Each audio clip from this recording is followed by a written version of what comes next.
big electoral losses. Even Texas seems to be in trouble thanks to Beto O'Rourke down there, the Democrat who's taken on Cruz. Well, meanwhile, the president's reputation is under assault thanks to Bob Woodward's scathing portrait of a White House on the precipice of a nervous breakdown. However, the commander-in-chief still gives himself high marks, in fact, A+. On Twitter, he wrote his administration's past performances responding to hurricanes are, in fact, A+. Joining me right now is Ohio Republican Governor John Kasich.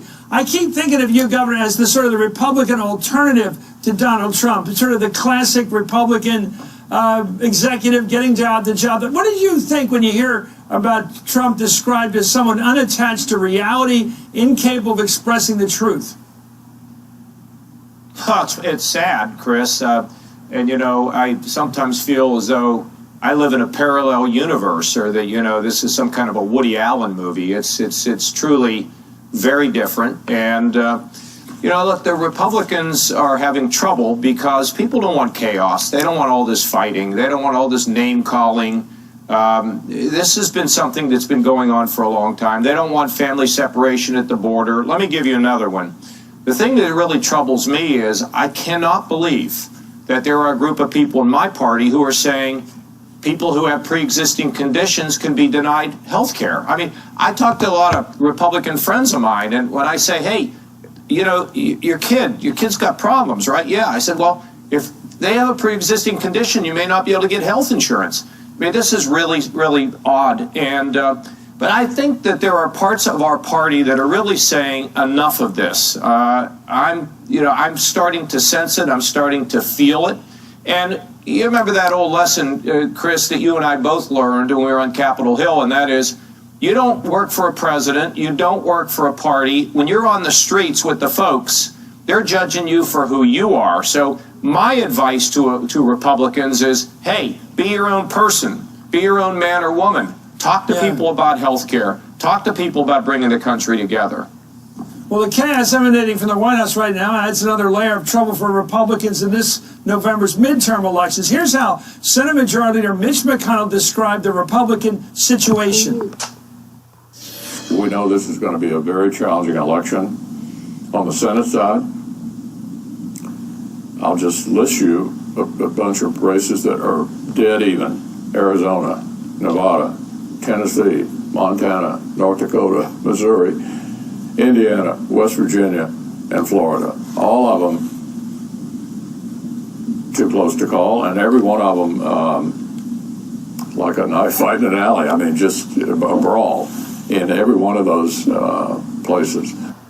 Well, a new poll, a set of polls out today, so explain why the Republicans are worried, why they have reason to be concerned about what's coming up like losing the House almost for sure now. On the generic congressional ballot about House votes, when voters were asked which party they'd prefer to control the U.S. Congress after this November, a new NPR Marist poll shows voters give Democrats a 12-point lead.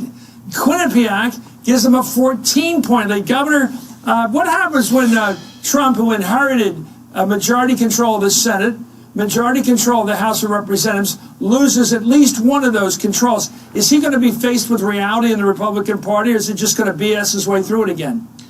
Well, it's going to be interesting to see how the party reacts, Chris. To some degree, there are people who say, oh, things are going great.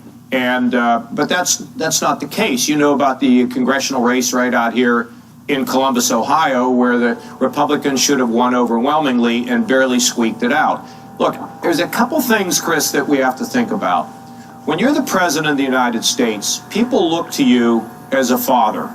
They look at you as somebody who's a consoler. They look at you as somebody that can bring harmony. They look at you as somebody that can bring peace.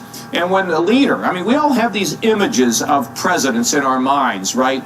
We learn about George Washington earlier, we learn about Lincoln, or we learn about Reagan, or we learn about Roosevelt. And the sense is that our president is a special person who's not supposed to engage in name calling or fighting or chaos all the time.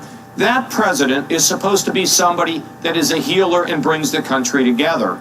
This is one of the reasons why I had never supported the guy. One of the few in my party that didn't support him, because I believe people need to be lifted. I don't believe that people need to be divided, and all the name calling and all that is just wrong, and it continues. And I tell you, there's going to be Republicans who are going to pay a price for it. Now, if they want to do better, then these individual Republicans need to start being their own man or woman, their own person, and talking about the things they believe in, and knock it off. And don't be afraid the president's something they don't like. Tell people. What do you make of the guy sitting next to me right now, Sherrod Brown, the Democratic senator from Ohio? What do you make of him?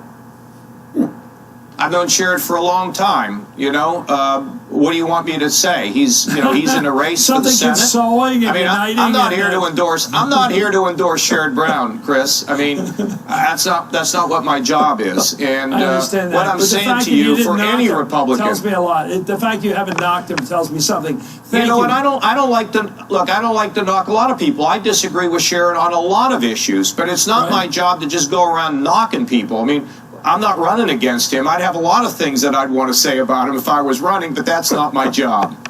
I'd say nice things about you, Senator, but it might hurt you with the Republicans. I mean, Governor John Kasich of Ohio. He was, you know what? He was pretty good on the congressional baseball team. That I'll say that about him. No, in all seriousness, counts for something. you know, we have a lot of differences, but we don't ever name call. He and I have never done that about each other, and we can respect each other even though we have very significant differences. Thanks so much. Thanks so much.